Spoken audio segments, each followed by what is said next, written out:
Hey guys, Dry Socket here, and today we're going to take a look at something that will drastically reduce your stage times and something that you can practice at home, and that is how to load and unload the double barrel shotgun for cowboy action shooting. The shotgun is the part that will make or break a stage for you. Your rifle sequences and your pistol sequences are probably always going to be in about the same speed, but the shotgun is where you can really pick up or lose time in just how you load it. If you're spending a lot of time getting shells in and then getting them out, that's going to take away from your stage time pretty drastically. So what we'll do is we'll take a look at how to load this. We'll look at from a shotgun belt and a bandolero, and then how to use it on the stage. We'll do a sequence of these videos. Today we'll focus on the double barrel. We're going to use this Browning BSS. It has had the chambers honed up, and it has been reduced in the spring, so that just falls open very, very easily. If you want to learn more about this gun, check out the review video on the channel, and then we'll continue this sequence by looking at an 1878 with external hammers there, and finish it up with doing the 1897 and 1887 shotguns, because they are very, very different, as you can imagine, from the double barrel. Let's take a close-up. All right, so we're gonna take a bird's eye view with this. We're gonna use my Browning BSS here. This has, again, opened up chambers and the springs have been reduced. And we're gonna use some dummy shells. These are the ones that I like to use. They're by a company called, I believe, A-Zoom. They're machined aluminum. What's nice about these is they are very close to the same weight of the shells that I use in Cowboy Action. By contrast, some other shells that I've used in the past are these ones here. These ones they're hollow on the inside, right? They do not mirror the weight, and they're a little weird in the balance because they're just heavy in the back and really light at the front. You know, I would advise to get ones that are as close as possible to what you actually use.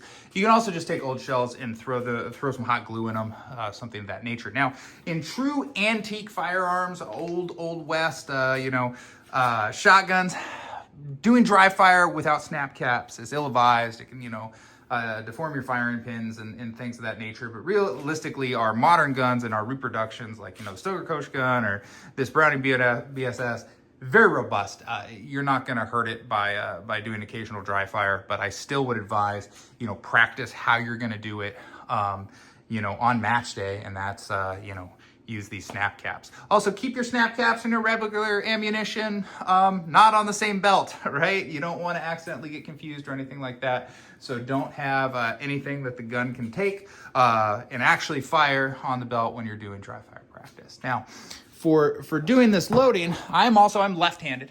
So if you are right-handed, you got to kind of flip this around.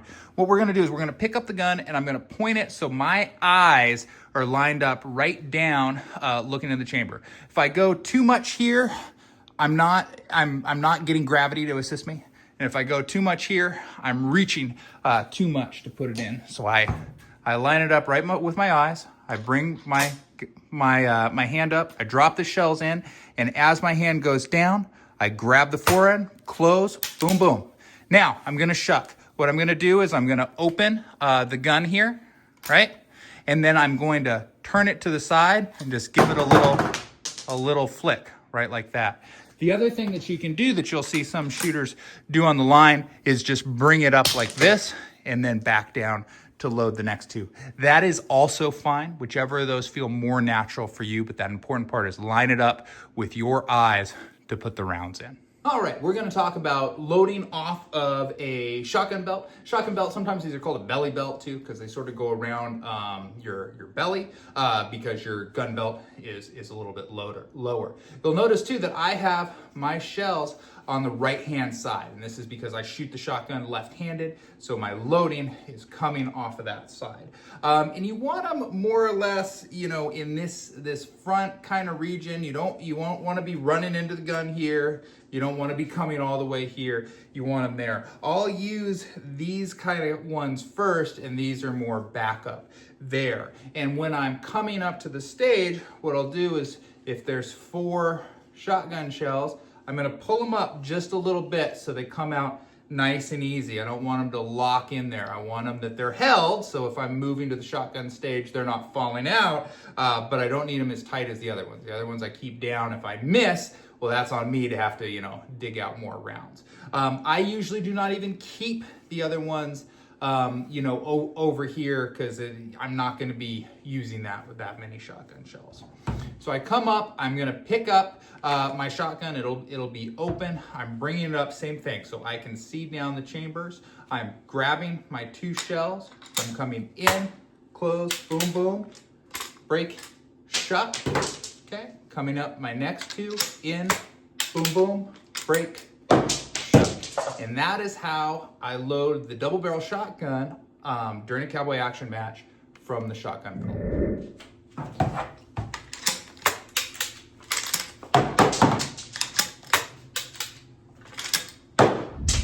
Let's take a look on how I do it from a bandolero. So let's talk about doing it from a bandolero. Now the bandolero is, you know, the other style that you might see at a cowboy action match versus the shotgun belt.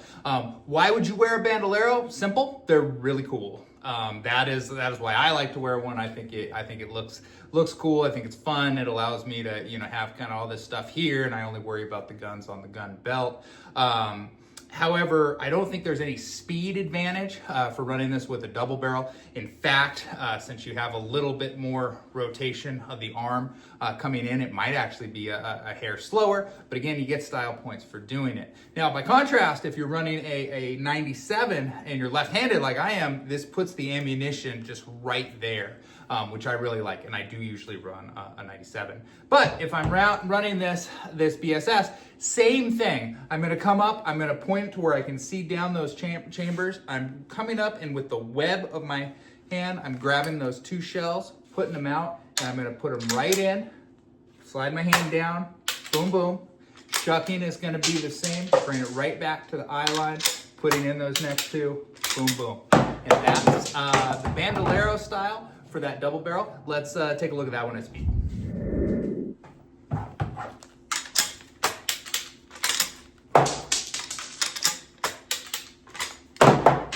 The shotgun will make or break you when it comes to your stage times. If you can get the ammunition in smoothly and get on target and get some nice loading and shucking with your shotgun, that's where you're gonna save the most time, that and transitions. The rifle, you know, even if you're, you know, doing everything you can to increase how fast you're levering, you might be saving yourself a second, 2 seconds, maybe.